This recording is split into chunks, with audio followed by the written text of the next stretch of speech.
That I know in LA that they had taking her out and taking her to all the parties and clubs. They didn't find out that she was underage until they went to the Rainbow Room one night and she couldn't provide ID. They were told she was 21 when in all actuality she had just turned 17. You remember when she was in LA right after Upon the Replay broke? That was around the time where they were moving you out and putting her new handlers in. Right. Real life. If that shit ain't real life, it ain't real life. Just ain't real. Real life street stars. You know what time it is. Real life street stars, man. We got a situation. Here. We have I want to say a legend in the music business. We have the elite publicist, Jonathan Hay. Before we even get started, Jonathan, how are your spirits? How are you doing? How's everything going with you? Everything's going good, thank you. It's an honor to be here for sure. Definitely, thank you. I know we try to get you here actually in person. Of course, we ran into a couple of snags. Again, want to make sure you're okay, but also we still want to be able to have a conversation with you, man. How are you doing? How are your spirits? Is every, like you just said, everything's on okay? Are you Everything's good? good. Everything is good, thank you. All right, definitely, man. For those who may not know who you are, and the work you put into this business, if you don't mind, please reintroducing yourself. Let them know where you're from, and also you're just a little bit going into your history in this business. Well, I was originally born in Florida. I was adopted, and my parents got me when I was 11 years old. And then I moved to Louisville, Kentucky, you know, home of Muhammad Ali, home of Lamar Jackson, Jack Harlow, Louisville. And then as my career started while I was in college, I moved out to Los Angeles. And then I was just like everywhere, Atlanta, New York, and everything. But I was raised in Louisville, Kentucky. Okay, definitely. Now, let me ask you this first and foremost. When you hear the words "the music business," what is the first thought that comes to your mind? Corrupt. Corrupt. Wow. To say corrupt, you must be pulling from something. What's the first image that pops in your brain when you say the words corrupt? Jay-Z. Ooh, that is the top of the food chain. Yeah. Okay.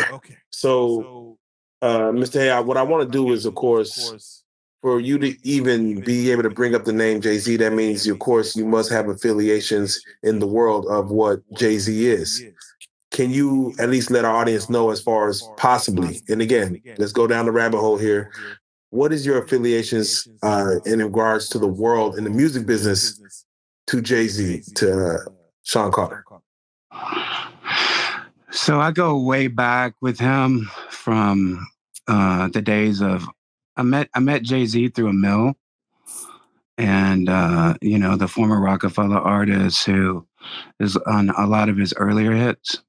So that's how I got in contact with Jay-Z. And you know, through a mill, and this is like a few years after she had left Rockefeller, or, you know, left the Rockefeller management, because she was signed to Columbia, I think, you know. But that's how I got introduced to him, right? And then when I started to work and we would talk on, like, you know, his T-Mobile two-way pager. I would hit him, and, you know, he'd hit me back about a mill and, you know, the projects that I was doing at the time, and I would pitch him some stuff, yada yada yada yada. But we had an open relationship. So when Rihanna came out with Pon de Replay, and I was pitching Pon de Replay to journalists, the first journalist that hit us back was this woman from MTV. Her name was Jennifer Vineyard, and she worked for MTV News. She told me, she was like, if you can get, you know, Rihanna was completely unknown. She was like, if you can get a quote from Jay-Z, then we'll run the story. So I was like, I even told her, I was like, yeah, no problem. You know, I like talked to this guy about everything. He had been the head of Def Jam. he had been the head of Def Jam for not too long, right? So I figured he would easily give us a quote, and he completely snowballed. He snowballed me. He wouldn't give us a quote about Rihanna. He wouldn't do anything, for her in the beginning. So then I'd go back to Jennifer Vineyard and be like, I can't get a quote from Jay. Obviously, I didn't say that. I was like, he's just real busy coming into his, position at Def Jam, yada, yada, yada. And, she still ran the story for us anyways, and, that's kind of how it all began with her, you know.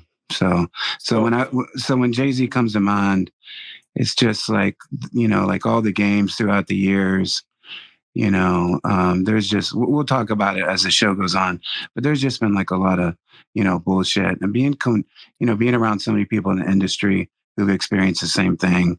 It's just, and honestly, he needs to be in prison, but and oh, hopefully, with the stuff that, people like Jaguar Wright is speaking out about, stuff that I'm speaking out about, hopefully that can get some eyes on some kind of,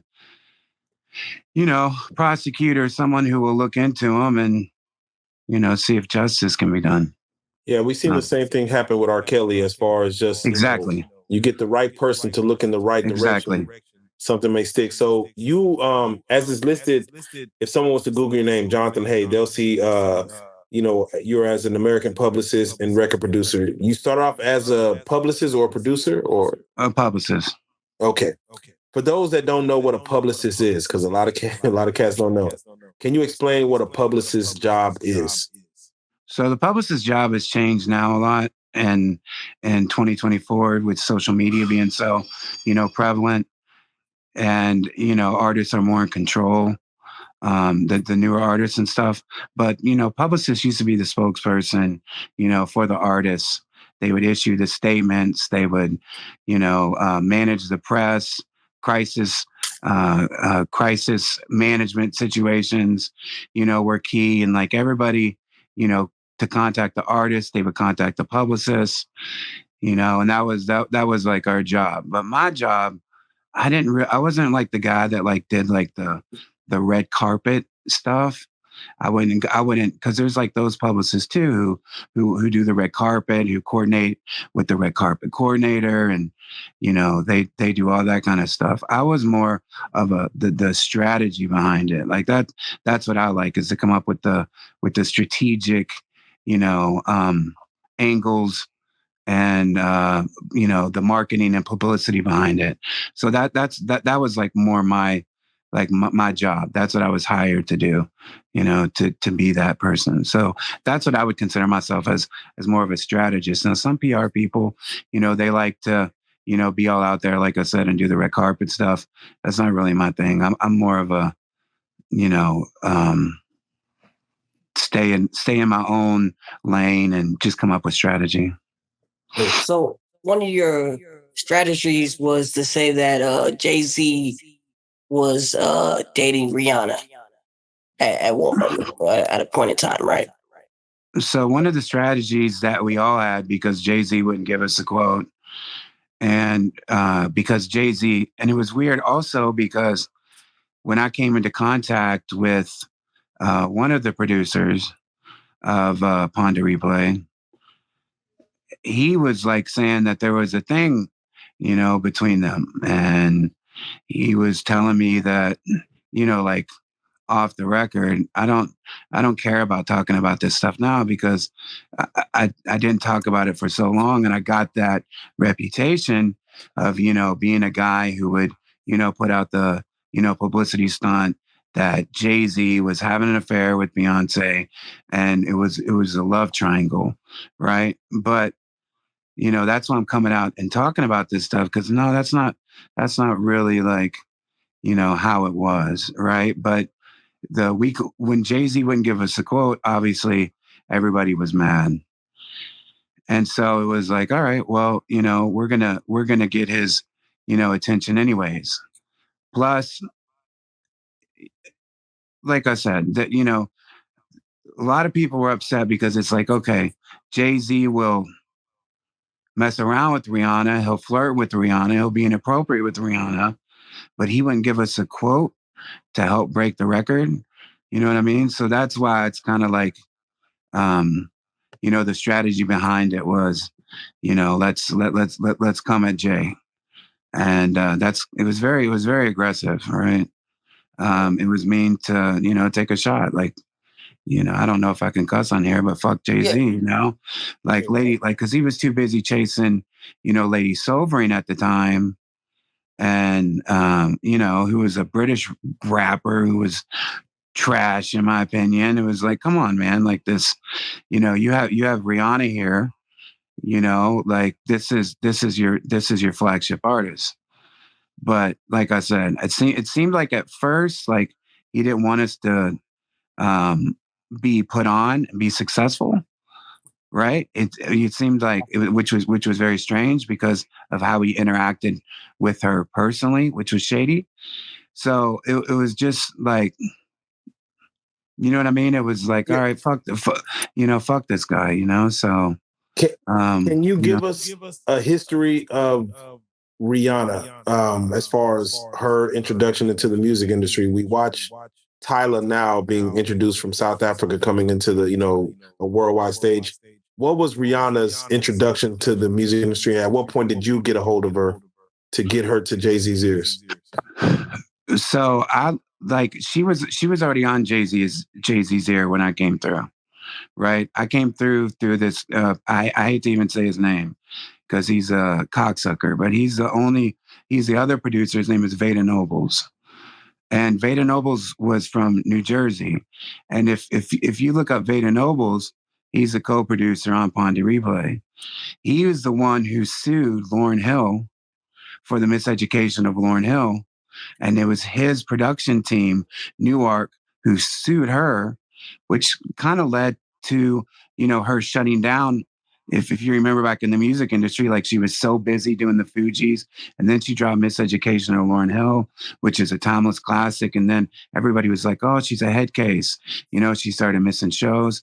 Well, she was depressed because, Veda Nobles and his guys sued her, for the miseducation of Lauryn Hill and saying they were the producers of it, not her. So when I met Veda Nobles, I was introduced to him through Kevin Skinner, who was working for John Huston Entertainment, Whitney Houston's father's company. When he introduced me to Veda Nobles was like going through it, because everybody loved Lauryn Hill. So then he's the one who introduced me to Rihanna. He's the one who hired me to work Pondy Replay, write her first press release, and get it going and get some action, for the song. So that's how I got involved with that. And usually, like I said, I hate saying his name because, like I said, he's like he's a real cocksucker. Like, not only has he let me fall on the sword on like a lot of the shit is because, like I said, what he did to Lauryn Hill for miseducation of Lauryn Hill, the way he treated her by taking production credit, when that was all Lauryn Hill's album. She'd been working on that, since she was younger. That was her debut album. And this guy was trying to take credit for it. So that's how I met Rihanna. Okay, Veda Nobles. Sheesh. Okay. All right, let me ask you. At what age was Rihanna coming into like Ponder Replay and of course She was 16 when I first heard about her. Okay. Let me ask you this because we look at stars like Aaliyah, and Aaliyah has ties to Jay Z in regards to her, coming of age story, and of course, the Rockefeller Nation. Rihanna, for you yourself, Jonathan. Let me ask you, what was your goal for the Ponder Replay, pushing that record, getting Jay Z to give a quote? What was the goal at the time of you pushing that? Well, because I heard the song, right? Like, and I knew, like when you're in the industry, like this is something, this song has it. And you could just feel like that, was a hit record. Something about it, was special. And she was really shy and she was really, awkward, but she had this huge song. And that's what a lot of people liked about her, is because she wasn't that person who was like, like real in your face, like singing for you. She was the person who would, be sitting in a corner, quiet, off in her own head, thinking about stuff. She real soft spoken, real shy, real, but brilliant, like total brilliant, you know, like, look what she's done now. She's a Right. billionaire. Is You it know? is it common for someone like Jay-Z or someone to deal with her at 16 years old? Like, isn't that a little weird? For sure, it's weird, without question. But from what I heard, he was doing that same stuff with, Foxy Brown. Like I said, I was deep, involved, with some of his business stuff, and the stuff that I heard. Obviously, I wasn't there to witness it, but here's a guy that that is right currently, right. He's currently, has 2 albums out with R. Kelly. He currently has all this work with Diddy, and before the pandemic, he was signed to Harvey Weinstein. So, like, when you think about Jay-Z, signed business partners with Harvey Weinstein, business partners with Diddy, business partners with R. Kelly, that's some fucked up shit, man. That just has to make you like think, is like, how could this one man be business partners with these 3 men? Two who are in federal prison, and one who's going to be indicted at any moment. That's weird. At the time of Pond River, what age was Jay-Z? I don't know. I think he would have been 12 years older than her. I could be wrong. We'd have to look. All right, let's get to the, and we're going to go through more of your history, but right. we're on this topic. I got to get your take, because again, when I ask you about the music business, and you give the words you give, we look at the head honchos, and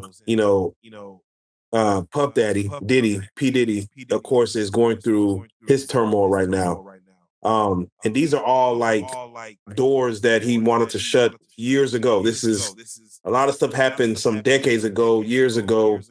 And how much of this do you feel fall under the other heads, whether it's Jay-Z, the Dr. Dre's, the just the other guys who are the heads of the music business? Again, we're talking to you, and you've been hands-on in this business, not only on the hip hop side, but the other sides as well, as far as the hip hop section of this. How heavy do you feel like some of these doors have been closed, and how quickly can they open if the right buttons are pushed? Right, like super fast, like, especially back in the day. And it's like, you mentioned Diddy's turmoil. Think about the turmoil that he's caused to so many women and people in general, the turmoil that he's caused to people, right? Right. Like, it's like alarming. And like, I knew back, we used to go to Daddy's house because we worked with these producers named Sean C and LV, and they produced most of Jay-Z's American Gangster. Like, Sean Puffy Combs, he was an executive producer on American Gangster, and a lot of the producers were these guys, Sean C and LV. And so I used to work with them and Fat Man Scoop and this DJ named Rock Rada. They all worked together. So, when Diddy was doing American Gangster, he recorded that at Daddy's house, right? So we saw, we were around Daddy's house, and we saw what kind of person Puff Daddy was, right? And it continued on, like, just like recently, like, up until the pandemic, like, I was working with the Notorious B.I.G. estate, and I'm gonna send you the contract, that I did with them, right? So with the Notorious Big Estate, we were doing a song, we were doing a project, for Biggie, and the Notorious Big Estate is Valletta Wallace, Faith Evans, CJ and his sister. Those are the people. So I was working, with them, right? And I experienced once again some fucked up shit. And that's in 2020. Like right after we went viral with the project that we were doing with Biggie, it seems like Puffy got involved. And because, that was his flagship artist was Biggie. Puffy got involved because of publishing and rights. And it just the whole project went sideways, and it took on a whole like other dimension. So like during the pandemic, he would it was wild. Like we would be on FaceTime, kind of like what we're doing now, because everything was shut down, and he was telling us about how we should make the house music, because it was a house music project that we did that Notorious Big Estate partnered up with us, right? And then he was telling us like how we should do it. And he was like, you need to do ketamine, man, because ketamine is what everybody's doing for dance music. So we were on FaceTime, and this guy's sniffing, right? Like, and I was like, are you serious right now? I was like, wow. Like, and he said it was ketamine. It could have been cocaine. It could have been sugar. It could have been, I have no idea what it is. Right. I wasn't there, but he was like, it's all about the ketamine. Ketamine is house music. Ketamine is this. And he was like, the music that you do with Biggie, it's gotta be attracted to ketamine. You guys should do ketamine so you can experience ketamine. So it's authentic. Da, da, da, da, da. He was giving like this fucking weird, like, pep talk, to do ketamine. The whole time I'm like, wow, this is Puffy, just like not even, just loose, just like above, like above the law. Like, are you kidding me? Like who does this? My girlfriend, who my partner, was on there. Other people were on there. And it was just like, is this serious? Because he just has no, he gives no fucks. He's like, above the law, I do whatever. So, anyways, I know I totally didn't answer your question, and I went off. No, that was actually perfect as far as going on a tangent. The Puffy situation. But let me just circle back to Rihanna and Jay-Z. Now, of course, there was a documentary that came out this summer, of course, with Trapper Ross putting that out, and correct. It aired on Academics, where, of course, they were going into the death of Jay-Z's mistress, and they brought your name up, and of course they came back to your article, of course, of you wanting to run. Your goal was to run the rumor that Jay-Z and Rihanna, it was a love triangle between them and Beyonce, and I believe you apologized to Beyonce, correct? That was in 2015. Okay. And I apologize on Inside Edition. But listen, that wasn't even my idea, right? That was the Tidal Rock Nation people who were like, we want you to basically, fall on the sword, dead this thing, because the Becoming Beyonce book that those rumors came from, Matthew Knowles, was gave a lot of information. He was like a source for the book. The guy who wrote the book, he was like a New York Times bestselling author. I'd done Michael Jackson biographies, Jackie O biographies. So they wanted me to fall on the sword. And in exchange, they were like, we're going to, make your projects Tidal Rising, and we're going to feature you on Tidal, and we're going to get you, the most amount of streams, yada, yada, yada. And back then, Tidal used to pay more than, Spotify, Apple, or anything else. Right. And so he was like, we're gonna make make all these promises that never happened. So I went on TV, Inside Edition. You can still see it, and I apologize to Beyonce for this rumor that it was just so corny. Because here's the thing: if you're in a relationship, you're that high level, right? There's gonna be rumors of infidelity. People are gonna think so and so is cheating, right? But if you're with your man, like the book said that they broke up for 6 months because of my rumor. That's crazy. It's like they didn't break up because of my rumor. They broke up because of, Jay-Z is he's a fucking, asshole, bro. That's not had nothing to do with me. But in the book, that's what it says. Is they broke up because me. So of course, like a lot of Beyonce fans were going crazy, on me. So that's why they wanted me to do the public apology. So I did it. So Like it's like a sucker. And then they never came through with what they said they were going to come through. I have to ask, for you to start a rumor and for it to stick not only months but years and decades later. A decade. Yeah, a decade. Like, what are your thoughts when? 2 decades. Yeah, 2 decades. 2 decades later, the rumor's still being talked about.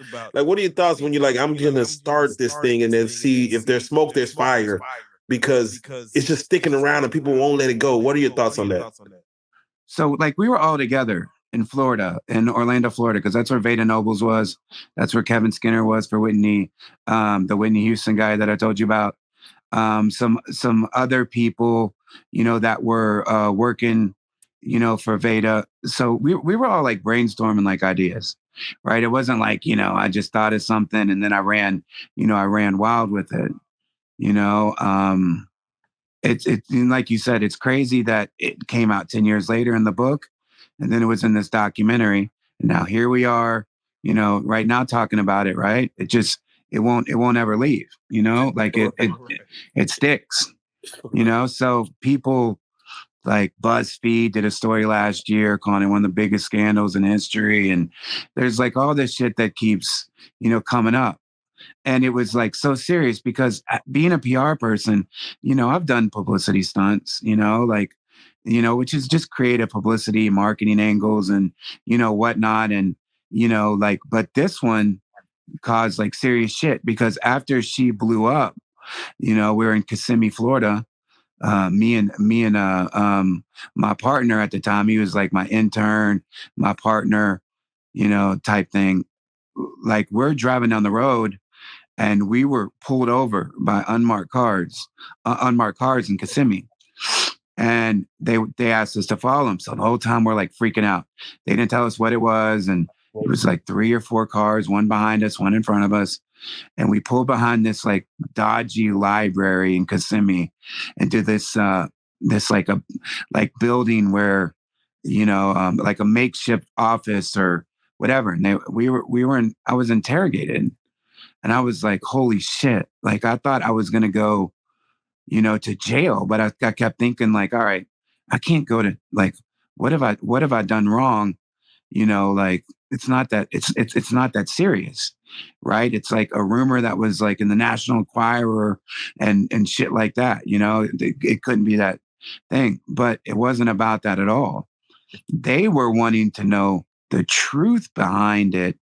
Because they believed that it was true that that he was seeing her at 16, that he had related because they brought up Foxy Brown, they brought up Tierra Marie, and these are the feds, and I'm freaking out like I've never experienced that, and then they started talking about Lance Unrivera. And they had him under investigation, especially like back in the day, 2003, 4, 5. They used to have like hip hop watch police, that watched, and I'm sure they still do, right? But anyways, it was out there in public that there was like, task force to watch hip hop artists, So here's Jay-Z, a guy that, has these underage girls. I put out the rumor. So basically they were wanting me to, basically go on record and say, and I kept telling them like, I don't know. I was honest even at the time. I was like, I've heard things, but I wasn't there. So I can't tell you. But, because of he was under investigation too because of some incident that happened with R. Kelly, some violent incident. Like Jay-Z is not, he's not a good guy, man. This is a guy that, he comes, if you look at his past, where he comes from, it's really dodgy, So anyways, they let us go. They left. And, that was it. But you got to think if that is 2005 and they were investigating in them, you would think in 2024 that they would have all kinds of stuff, especially with, the Diddy investigation right now. Right. Did You you have any know, dealings with Dame Dash? I didn't. No, Okay. I All wish. right. Right. Uh, Jonathan, let me ask you, because your career is illustrious, and I don't want to shortchange you at all. Can you name some of the notables, the other acts that you work with in the hip hop industry? And if you want to go outside of hip hop, you can. But if just for those that may need to know, like who else have you had a hand in regards to their career? So I worked with Whitney Houston, right? That's because Kevin Skinner, he's the one who brought me on. I did this rock project, and we hit #1 for 17 weeks, from Louisville, Kentucky, and then we did everything wrong and lost everything. But people saw my skills as a publicist, and so Kevin Skinner brought me on board to work with Whitney Houston. That was a dream job, and then of course, that goes into working with Rihanna. And then once that happened, we started doing publicity for Hillary Duff, for Angie Stone. And then Teddy Riley, asked me to work on the Michael Jackson album, the last Michael album. His album, right after he passed, because I worked with Teddy Riley for 15, 16 years. I went back with them. So so I got a Michael Jackson credit, I got a Whitney Houston credit, I got those type of things, which is really cool. I worked with RZA, I worked with Drake, which was interesting. Interesting. Yeah. Okay. Why do you say that's interesting? Well, just because it was just it was weird, so weird. So Okay. I have a confidentiality agreement, right? Yeah. But because I came in and I was involved with his baby mama, Sophie, right? Yes. You can Google all this stuff, and that was weird, right? That was crazy shit. But I Drake's representatives contacted me when Pusha T dropped, the diss, and they were they thought that I had given the information, about Sophie and the child and all this stuff, blah blah blah blah blah. And I was, because they were so paranoid that trying to figure out who. Pusha T had all that information, and I was like, I've never even spoke to Pusha T, and they were like, yeah, but your guy is Sahada Prince. And Sahada Prince, is Kanye, it's Kanye West. Yes. He's Kanye West artist, but he's one of Kanye West's main writers for a long time. His name is Sidell Young, Sahada Prince. And Sahada Prince and I go way back. And so they thought that I told Sahada Prince, who was signed and who was working with Pusha T at the moment. But it wasn't that. It wasn't that at all, because I didn't even tell Sahada that. But Drake's team, blame me, for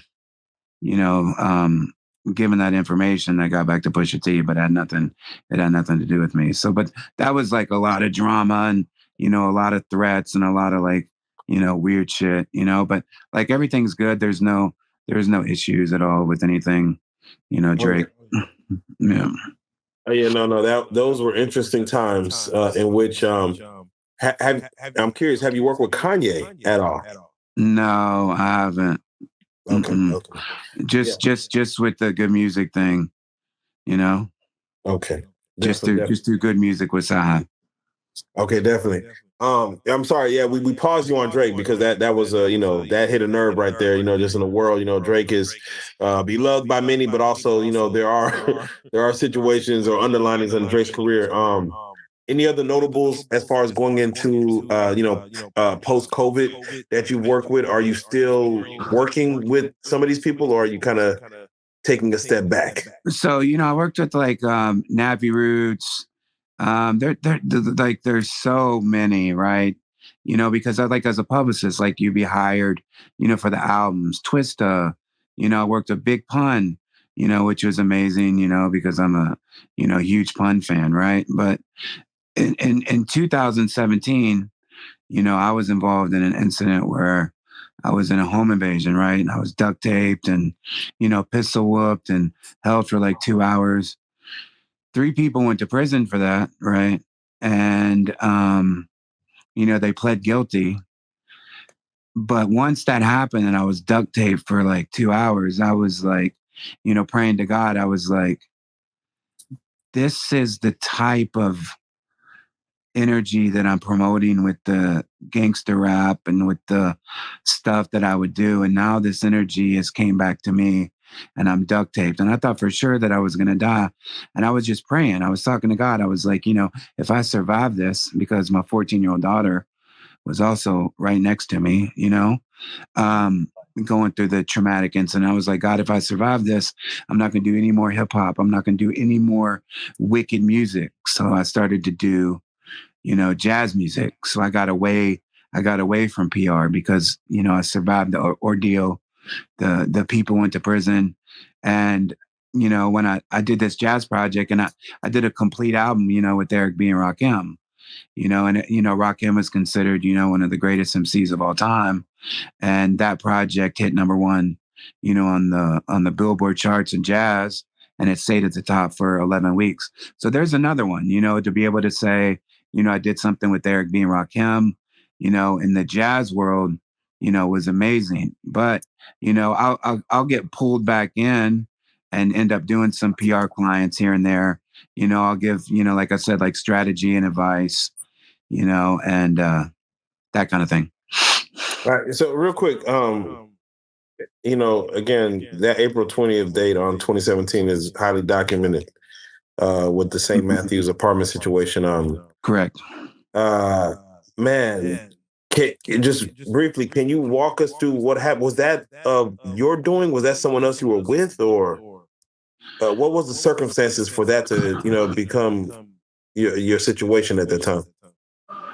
So I was just coming home from my daughter, right? It was really like the 19th and it was going into the 20th. And like I said, she was 14 years old.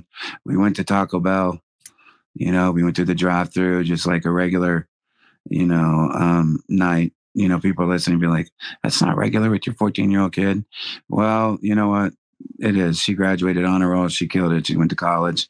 So something was done right, But anyways, we were coming home, coming back to my place, and we were hit from behind, pistol whooped, duct taped. It was a very traumatic.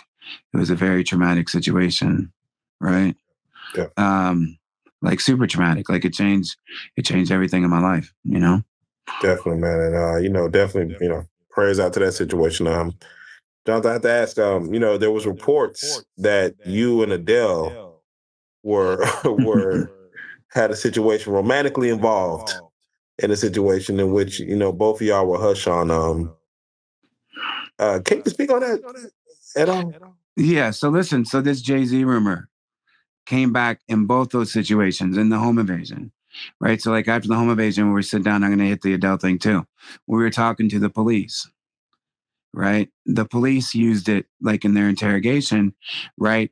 Because they come back to the place, it's like a home invasion. And my daughter at the time, she was 14, she was singing and she was doing all this stuff. The police actually thought at first that I was like doing a publicity stunt on something so traumatic. And that's how I was like, come on, man, this is crazy.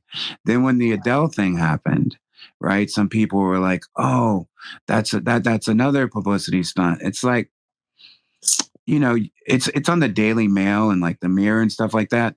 Like you can't go to the Daily Mail and the Mirror and you can't say that, hey, I'm dating Adele and they're going to run with it and face the liabilities and stuff. Like when you Google it, you can see the places that it is. Like, so obviously where there's smoke, there's fire. Right. So like I met Adele and we met at Quad Studios, which where Tupac was got shot. shot, and which is crazy to be in that studio. She was working there on a different project. We were doing a remix for Follow the Leader with Eric B. and Rakim. That project that I told you about, we were doing a remix. And she came in, she didn't have on any makeup. I didn't recognize her. And I'm not the type of dude that's just going to sit there and stare at a woman. Right. But she was like, there was a studio at Quad, and in the middle was like a waiting room, but you could like listen at the same time, and you were like right next to it. She's sitting in there. I just thought it was somebody at the staff at the studio. She was wearing like a jumper and everything else. So then I met her and I started, talking to her, right? And then I like realized it was her. I was like, holy shit. So we went right next door to the strip club, called Platinum Dolls, which is like 5 feet away from Quad. And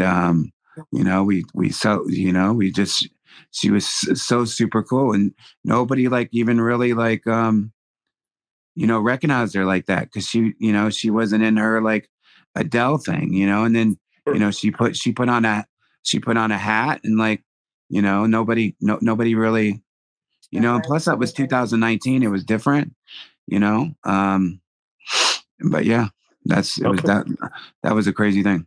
That was my God. So let me get up to date because So Jaguar fuck Wright. Rich Paul, since we're saying fuck him, like fuck Rich Paul. Oh shit, not Rich Paul. Okay, okay. Yeah, because he's with her. He stole my girl, man. Like, come on. And like said, the thing about Adele, Seize the moment. I'm gonna keep it real. She was so famous, and I was like such a fan, right? And I was like, she was like, "Love, you should," in her accent, like, tell me how we should do like Follow the Leader. And then she was like, she can play like every instrument, and she can do everything. And I was like so in awe. And then I felt so inferior, because I was like, holy shit, she can do everything like so well. So, but once we started like drinking and like partying, she got like super, super, super cool. And then we went back to this hotel, the Williamsburg Hotel, where she had like the whole floor. Right. And then, we just kept partying, right? Like partying. And I was just so like nervous and like scared. I'm gonna keep it real. Like it was whack, like on my end, like I was fucking whack, because I was like freaked out, You shrink because I was such a fan. Yeah, you shrink in the room because of literally, bro. I was shrinking in the room. Like I couldn't. It was whack, bro. I couldn't get anything working, bro. Man. Oh, that's hey, moments. Yeah. So let me get your take on Jaguar Wright has been on this blue couch that right now, of course, you're virtually on, and she has, of course, started a crusade, I want to say. For sure. All the things that, of course, not only she experienced, but those who have experienced have spoke to her about. And we are in the world of now getting to the truth of before social media, things that really went on behind these closed doors. And of course, we have Jaguar right in the building. And just give me your take as far as from your knowledge of what Jaguar Wright is saying, some of the things that she is getting out to the world. Just what are your thoughts on that in general, as far as some of the things that she's leaning out? I'm going to be honest. It's because of Jaguar Wright where I felt the confidence, to come out. Like once it came out on academics and Trap La Ross, because I haven't been able to speak out of these things because I've just honestly been scared. Right. And so I had seen, a lot of things with her, and people would like, always forward stuff over, with her. And I was so like mesmerized by like her strength. I was like, wow, like she's really like out here, spitting facts. It made me feel comfortable to like contact like All Hip Hop and interview with them, about the story, to come out and call Jay-Z a dirtbag, and, talk about things like, this is a guy that's been partners with Harvey Weinstein, Diddy, and sorry, R. Kelly, Diddy, and Weinstein. This is a guy, that has got a history, but I would never speak out because I always wanted to. But once I saw her stuff, I was like, you know what? I'm gonna. It made me feel comfortable to speak out. So that's why it's really surreal, to like be here, like speaking to you guys, because this is kind of where, even though I'm not there on the blue couch, but got me like the strength to come out and say these things, from you guys. Okay, for a moment, if you don't mind, we have Jaguar right here. We're going to bring her up on camera, so you're going to see her, and you Right. should be able to hear her. But we want to moderate just a quick conversation before we speak to her directly. So, we're going to bring her up. We're going to make sure we can hear her, and then go from there. Let's do it like this. Can you do you have her on screen? Yes, sir. Okay. But the sound isn't as good.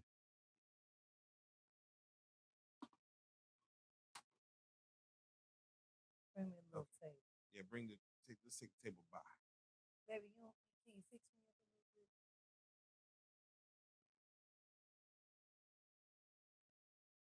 Okay, there we go. Hello, Mr. Hay. Can you hear me now? No, I can't hear you too well, barely. But No? hello, it's definitely an honor. Well, wait a second. Let's get you. Now I can hear you. You can hear me now? Yes, ma'am. Fabulous. How are you? I'm doing good. Well, I won't say I'm disappointed that you could make it in person. Truth is, this isn't an easy conversation, is it? No. And after hearing what you just said, it's making me think about the conversation we had initially over a week ago now. Yeah. And I took something away at the end of that call. You had no fucking idea that everything that you've been thinking wasn't real actually is. Right. And that's how it works. Right, for sure. You into believing it's only happening to you. They convince Correct. you into believing that all of these terrible things that happen in your life are only happening to you. And it's funny listening to you talk about your being held unlawfully and the duct tape and all of that. I've been there on several occasions in my life. And I've been there for other people. Yeah. I have one question to ask that most people probably wouldn't. What project were you working on right before that vicious, hostile reclamation of your time and freedom? Drake. You were working on a Drake project. I was with, that's when the home invasion happened. Is that what you're talking about? Yeah. I was working with Sophie, Drake's baby mama, who reached out to me. And then she had me communicate with Drake. And then once I started communicating with Drake, they made you the go-between for their personal problems. What is it that she told you that Drake didn't want nobody to know?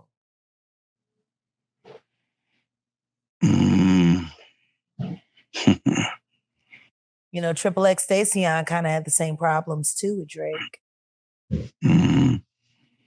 Matter of fact, anybody that finds out anything about Drake that he doesn't want anybody to know, bad things tend to happen to them shortly after. Yeah, Kevin Samuels too. Right. Listen, when I was duct taped, realize how blessed and covered you are. For sure. When I was, yes, ma'am. I don't mean to cut you off. When I was duct taped, I was thinking about that, and I also started working with Boosie Badass. and his label. Another federal informant. And I was like, I kept thinking about that. I just wanted to be strong, you know, because I thought for sure I was going to die, that my daughter wouldn't see me, you know, beg or, you know, fight for my life or anything. So, but I was thinking about that. That Like, it happened in front of your child is particularly nasty. correct. Because they wanted you to feel helpless in front of your child, and they wanted your child to see you as helpless. And they wanted to make sure that whatever it was you were doing, you were going to make a course correction. See? Correct. That's how it works. And God kept you. For sure. He kept you. And he kept your daughter. Because there's some of us whose children don't make it. There's Right. some of us whose children are taken. Right. To make sure we make the course correction that they want. You understand what I'm saying? Yeah, correct. Yeah. I do. I want to say to you, I was wrong to call you a liar. Right. Because I can't hold you accountable for being afraid to tell a truth that could claim your life. Correct. I appreciate that. Especially what I've been through, you know? I hope you know if you ever need to talk, I'm around. Industry PTSD is the hardest because nobody wants to believe that it happened, because it's supposed to be the greatest thing in the world. It's supposed to be the greatest time in the world. You're working with the most important people in the world. How dare you complain for something that everyone wants because you're too afraid to tell them, hey, this shit is fucked up, or you're afraid that you might end up being a witness in a case you don't want to be involved in. Correct. And all for going to work, you know? Right. Right. So I want to end it like this. And Jonathan, we'll let you go, but I want to get both you and Jag's take on the music industry in 2030. What do you feel it looks like with social media, with AI, just with the openness as far as even with you guys being able to speak on the, I don't want to call them the horrors, but the situations that happened in the 90s, in the early 2000s that led into that are still happening now. See, what makes me so dangerous is the fact that I've been in this business since I was 13 years old. That's over 3 decades where I am a first witnessed account of abuses, systematic abuses. What made me speak out after 20 some odd years is that I were watching the same things that happened when I was a kid happen over again to newer, younger artists. That's why they try to make people from my generation irrelevant. They want to box you out of the game. They don't want us computer literate. They don't want us relevant because we get to warn the future. And Jonathan, that's why I said to you, I don't even think you realize how much you were covered, because most of the jobs you did were probably covering crimes that you didn't know you were covering. Get the story about the baby mama, spin this story out, make sure that they're focusing on this so they're not focusing on the home invasion that happened for the guy who was at the party too long and stayed long enough to see this assault. You know what I'm saying? Mm-hmm. It's the spin game, kid. Right. And if they're spinning it, it's a distraction. And it's because they don't want someone looking in another direction. Right. I'm wearing Fenty. Mm-hmm. I'm wearing Fenty tonight for your girl. Looks great. You want to know what's crazy? Tasha K sat online last week and did the worst makeup tutorial I've ever seen in my life. Pandering to people about how she was giving up MAC to wear Fenty. What do you think about that? Really? Yeah. I don't Thursday. I don't really know honestly anything. She did it on her backup channel. Yeah. She was busy pandering. Yeah. For people. They wanted me to come on their show, but I didn't. Oh. What made you change your mind? Yeah. I got some inside information. Did you see what happened with Brother Belial? That was such a tragedy. Mm-mm. You know Belial, Brother Belial. Mm-hmm. Well, you know, they did that big expose where they kept out all the real fucked up shit and only told a bunch of salacious stuff about gay men being gay men. Mm. And they didn't talk about the kids at all. You know, just like I know, Jonathan, children are the biggest victims in this game. Definitely. Child stars are the biggest victims in this game because usually everybody's working against them. Yeah. Kind of like Aaliyah. Wait till people find out who was working against her that was supposed to love her and protect her. Yeah. You said something very important, though, tonight, and I heard you reference it on more than one occasion. Birds of a feather flock together. Correct. If Jay-Z is friends with R. Kelly and does business with R. Kelly and parties with R. Kelly, if Jay-Z is friends with Diddy and does business with Diddy and parties with Diddy, if Jay-Z shot 3 videos on Epstein Island with supermodels that were under the age of 18 that were provided by Naomi Campbell. And signed the Harvey Weinstein. Like I said, you didn't realize you were saying, but it's a very, very, very old adage. Birds of a feather flock together. Correct. You know, and honestly, it's been you that's like, because everybody would wonder, like, you know, what was going on, and you've connected some of the dots when you talked about, you know, Rihanna's father, right? Like he allowed her to come over there because we would always think like, how could a minor be doing these things? And obviously we would never say anything, but you've connected so many unanswered questions and stuff that we would talk about, you know, that, you know, we were too scared to like bring up. It's like, wow, you know, because I didn't think of Rihanna as a human. I thought her as a client. I didn't think of her as a minor. I thought of her as a client and as an artist. That I know in LA that they had taking her out and taking her to all the parties and clubs. They didn't find out that she was underage until they went to the Rainbow Room one night and she couldn't provide ID. They were told she was 21 when in all actuality, she had just turned 17.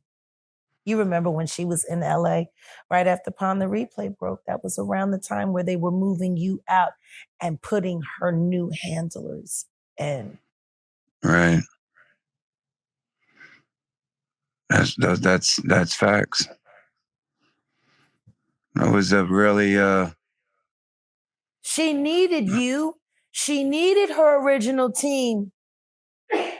And they removed y'all to make sure she had nobody to outcry to.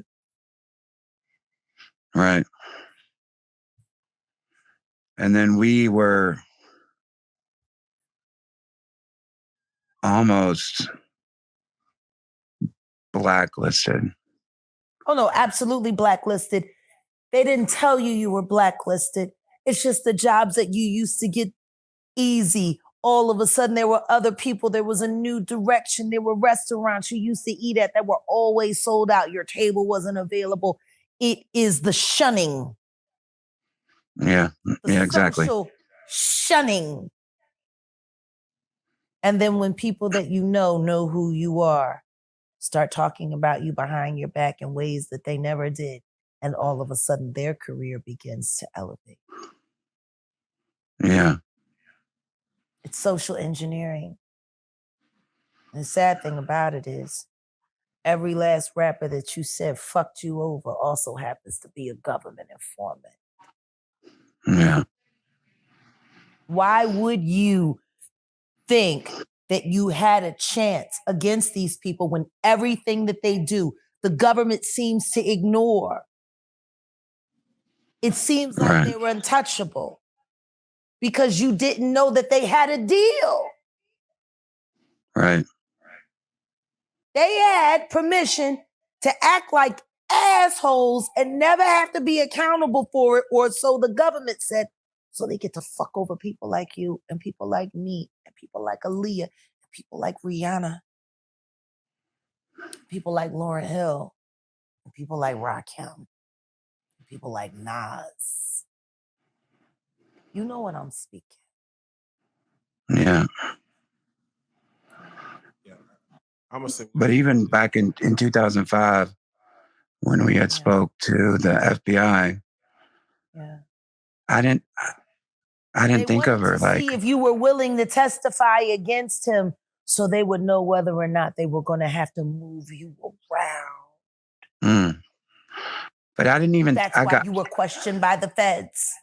Right. That's why your transcripts are on the dark net. Yeah. They're trying to see where they need to go to clean things up.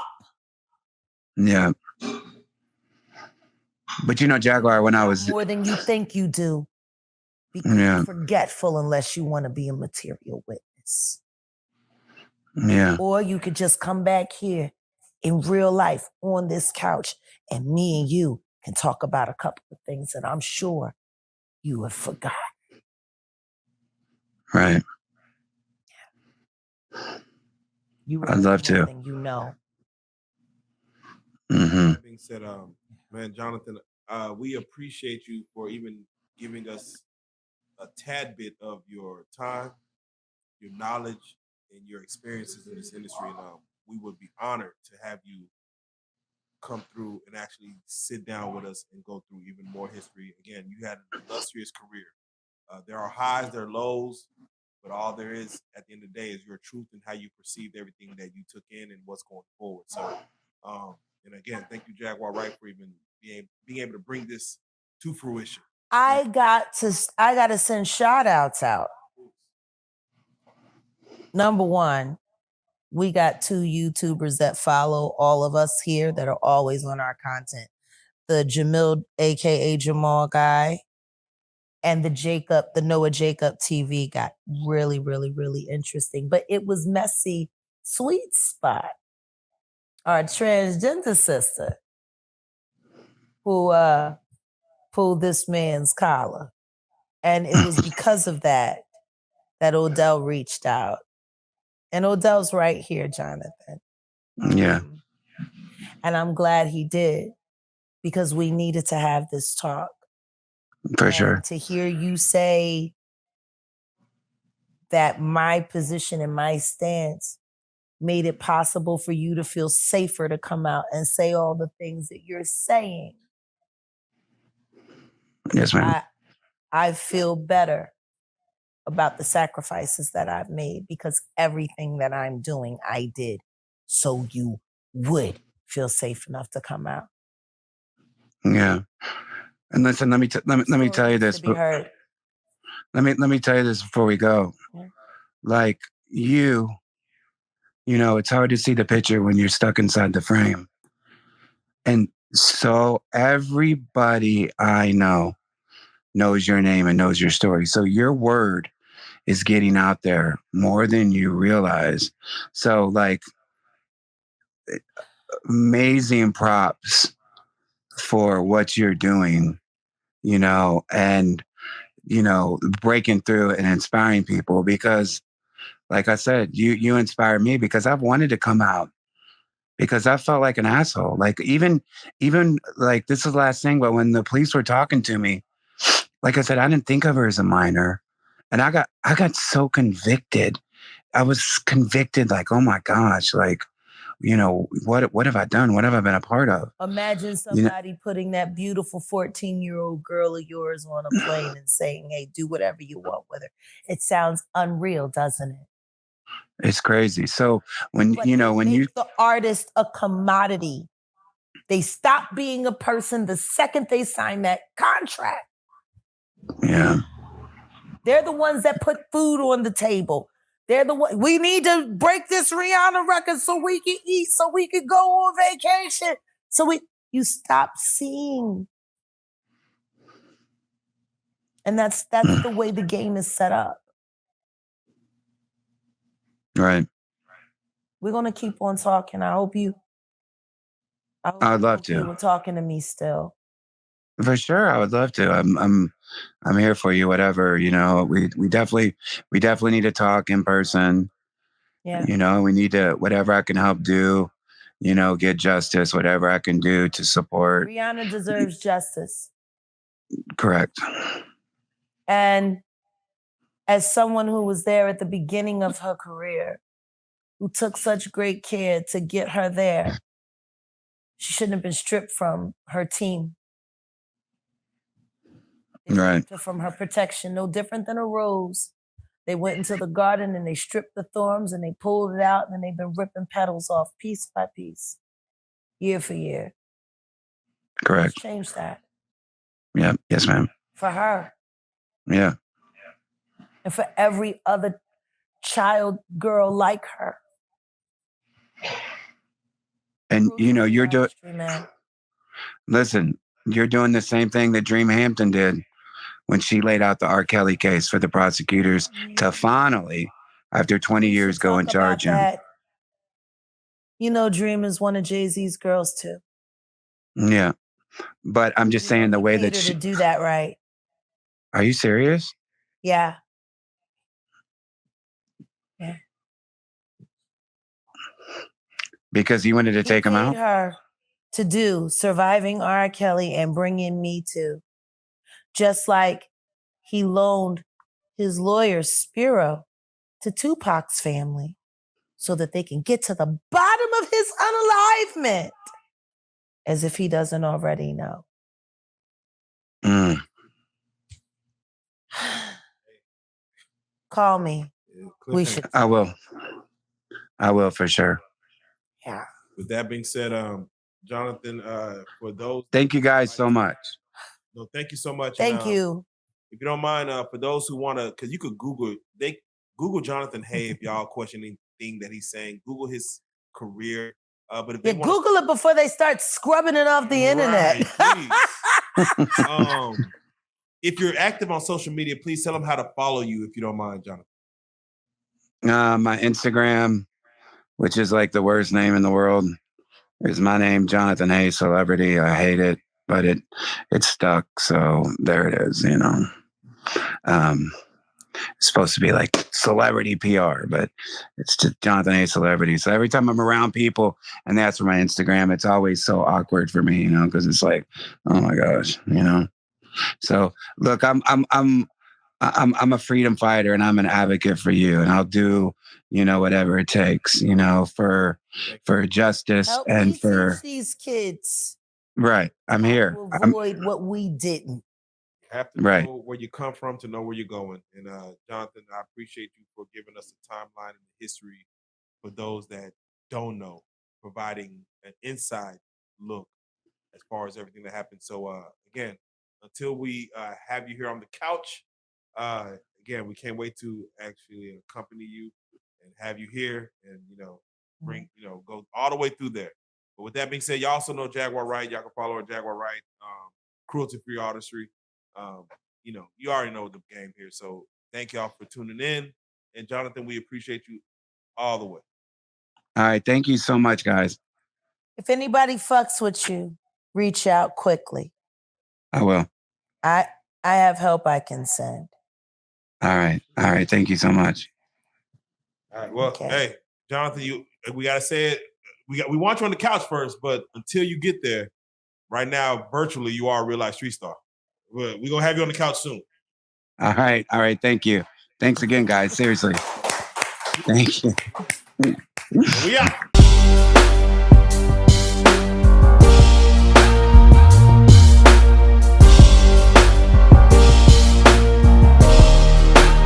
Shout out Reallyfe Street Starz, nigga. Move. Hey.